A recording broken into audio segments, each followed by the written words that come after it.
Hey, Mike with Aftermarket Assassins here. We're going to go over the Polaris Pro R clutching. This will be how to install our clutch kit. You'll also see how to get into the clutches to service them. Pretty easy. We're really going to take this. We've got this panel removed already. We've got some other things removed to really speed this video up. You know, all the easy stuff. But this panel, this bottom panel, and the top panel you'll have here as well, covering the airbox, just have these quarter turns. So you're just going to turn all these quarter turns that you see. There's one there, one there. There's a couple on the top that go into these quarter turn holes. Turn those, remove these two panels. Really, really simple. This whole piece comes out just like this to access the clutch cover behind you.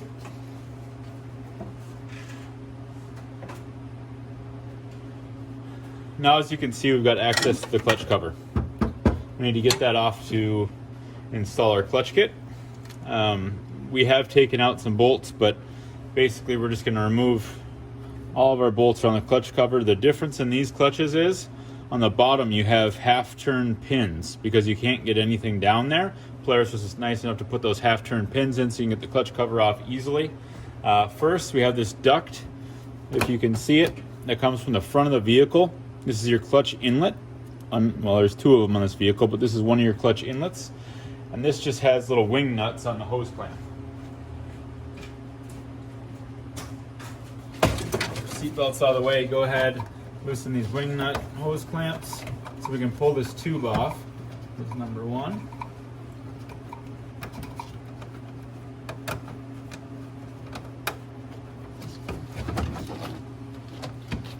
Got that tube removed. Now we have access to our clutch cover. Actually going to flip these half turns.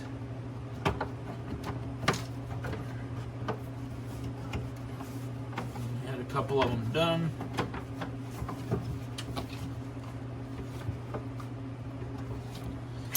Now I only have one bolt in here.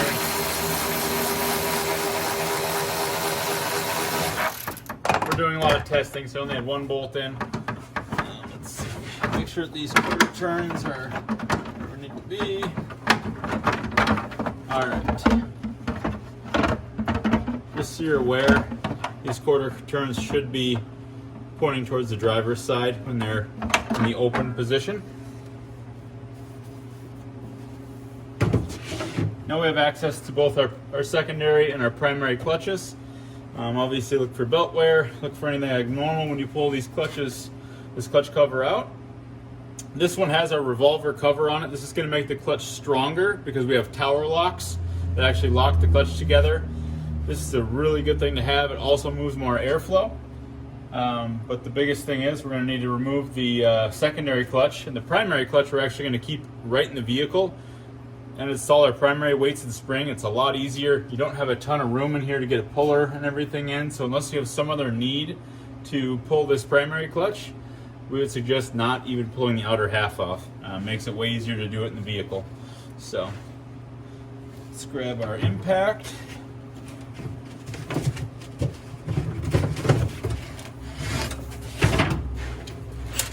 $15 mil on the impact for the secondary clutch. Now loosen that and be very careful. There are shims on here. I like to pull this whole outer by itself.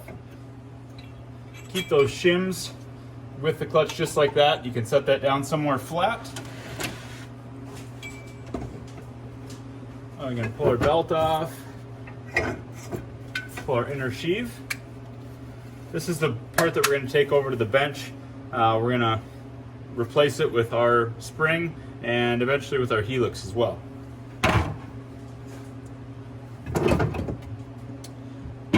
The primary clutch is extremely easy. If you've done any of our clutch kits before, it's basically done the same exact way.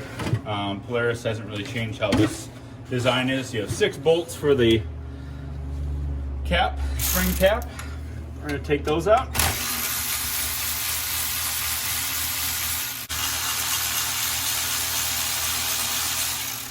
There will be some light spring pressure there, so make sure you hold that cap so it doesn't launch the bolts in the spring. This one does already have our kit in it that we've been testing. Your spring will be black from the factory. Obviously it'll have a cast cover with an X on it. The X does line up right here with this X on the spider of the clutch. You have an X and X, so make sure everything lines up. They do mark that for you. One thing to note on the secondary, you can mark those two sheaves as well. We've never had a problem not marking them with these, but for good measure, you can mark both the secondary sheaves also. So basically our weights are right here. Very easy to get out. We're going to pull these weight pins. It's a 10 millimeter. You're going to need a small socket and an 1/8 inch on that side. Okay, we've got a long 10 mil here. You can get on that side of it. And we've got our 1/8 inch Allen on this side. Just going to break these loose. All right, we're going to pull the pin out. Struggling a little bit here for whatever reason.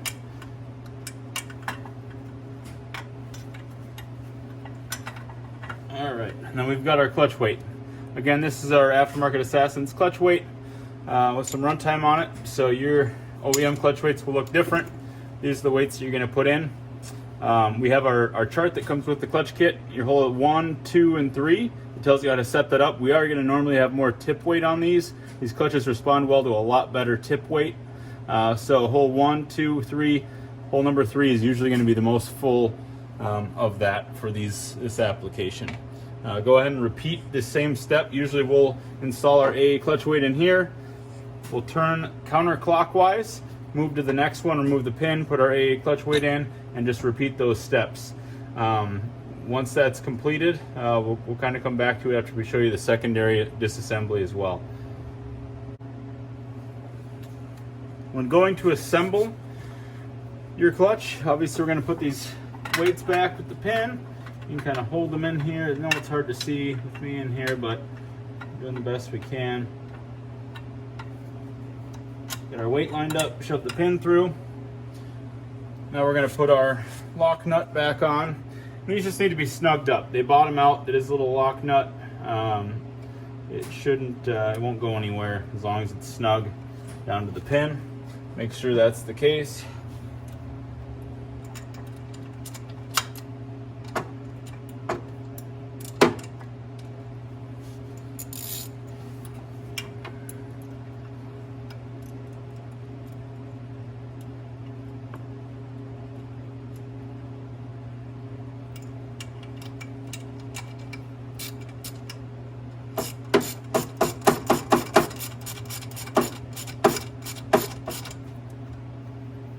And just snug it up.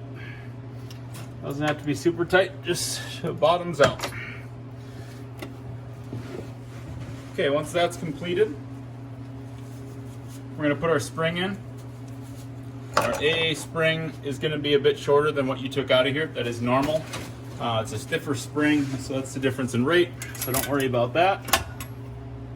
So we have the spring. Again, your plate may have, if you're using the OEM plate, it's going to have an X on it. You want to line the X up with the X on the spider, which is right down there. Our plate, it does not matter. So we're going to go ahead and put this together.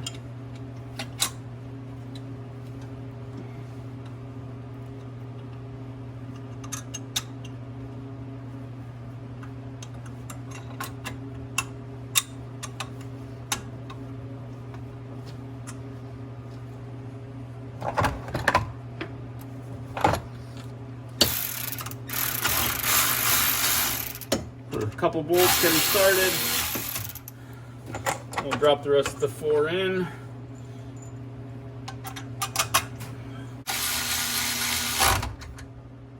Again, these just want to be snug, not over tight. We're going into aluminum. There is spring pressure underneath it, so you usually won't get these bolts to back off as long as you have them snug. Okay, our primary is assembled. Now we're going to show you how to take apart the movable sheave of the secondary.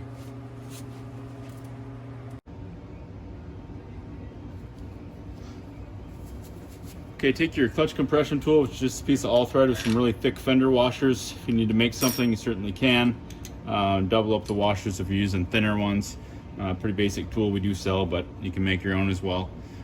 Put your clutch with the bolt side up. This is the movable sheave with the helix. Put our other thick fender washer on here. Screw this down. Until it's tight against the washer. So that way everything's clamped together, nothing can fly apart, and we loosen these bolts. There is spring tension under these, so be careful if you don't have this compression tool, you definitely want it. Reason of 5/8 on the impact.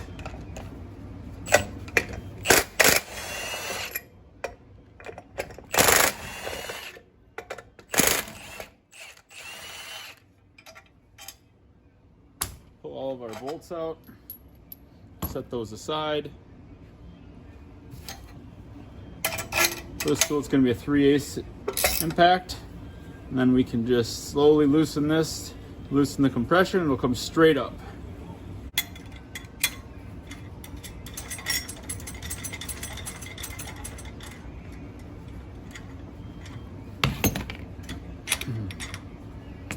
Okay, now we can remove this half, the clutch.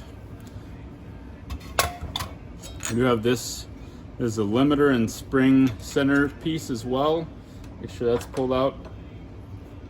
This does have our clutch kit installed in it already. Your stock spring will be black. So this is our spring. It does fit a little bit tight, and this is in early stages of our clutch kit. We might make something different. Our helix will make the spring fit a little less tight, but it does fit tight.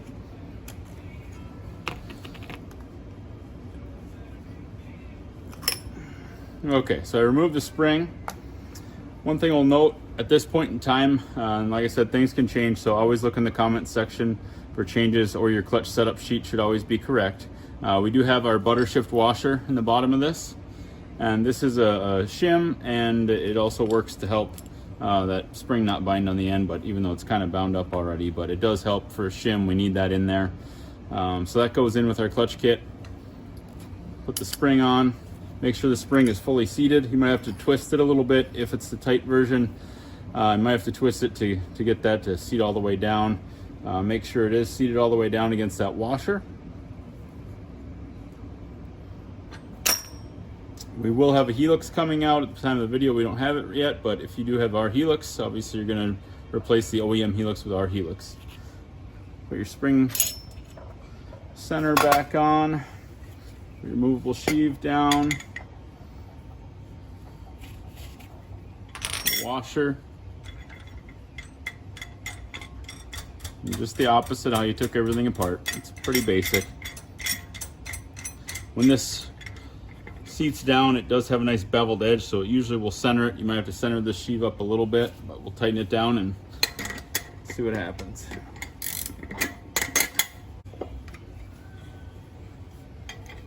When you get close to the end, you're gonna wanna push this around, line your bolt holes up. You don't need to drop it all the way down. The bolts will suck this clutch together. They're pretty hefty bolts, so it's not really an issue doing that.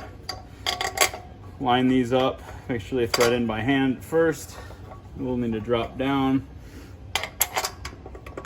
These aren't quite perfect yet, so it needs to drop down further.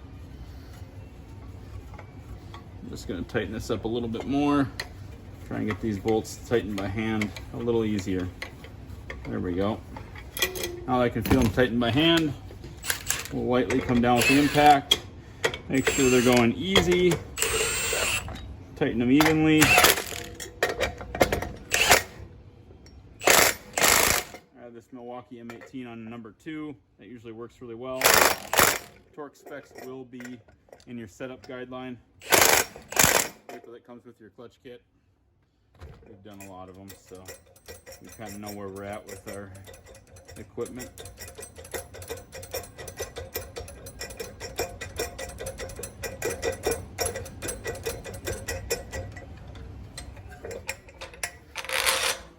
Take the clutch off the compression tool, and there we have it. It's all assembled. We would recommend using Scotch-Brite and some brake cleaner on both halves of the clutches, both primary and secondary. That will help take the glaze off of them. We always suggest a new belt when installing a clutch kit, and of course verify your RPM. We'll go throw this back on the machine. All right, so we have all our AA weights installed in our primary.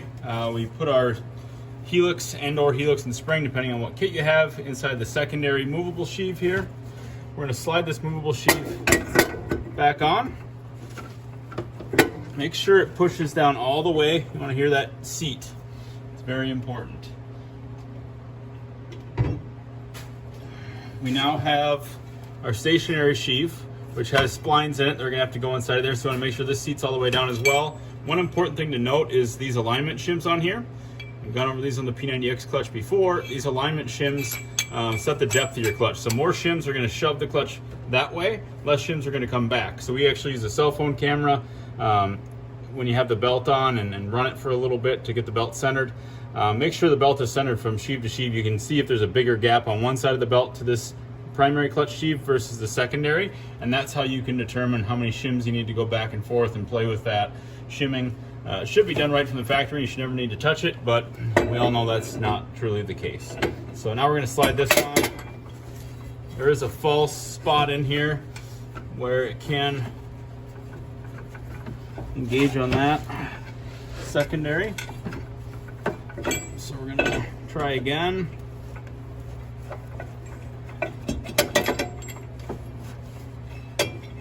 Just got to turn it. You see that there's that false spot in the helix. I don't know why they put that there, but it won't allow it to go all the way in, so you need to turn it just a couple degrees, and that'll allow that to sit in. So we're gonna start to thread our bolt in by hand, push that both sheaves all the way back. I'm gonna grab our 15 millimeter on the impact. Again, I keep this M18 on about a 2. You know, we'll have the torque specs, about 40 foot-pounds on this bolt. We'll have the torque specs listed on your setup sheet. Just a little bit on 2, that's all we need. The cool thing about these clutches are, they actually put your clutch spanner bolt right into the cover. So it's very convenient. Spin this clutch to the top. We're gonna thread this guy in and open this clutch up. This will allow us to get our belt on.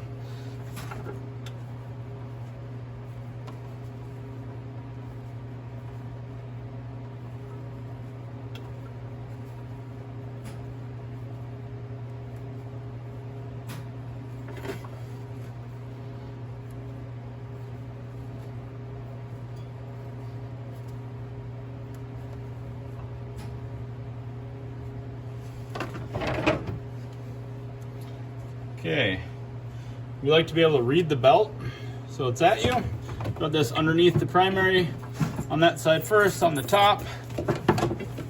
These seat belts. We're gonna put this on.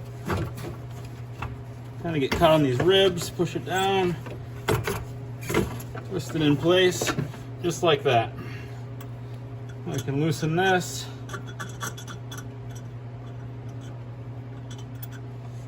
Put our clutch tool back in the holder, so we have it there for next time. Now the important part is to put it in neutral and spin this belt to the top as much as you can to gain the tension back. That should be about flush or a little bit over flush with these vehicles. Double check everything's tight, and really you're ready to go. Check peak RPM. We always put the clutch cover back on just because you have straps and things around on these. Not quite as nice as the old ones.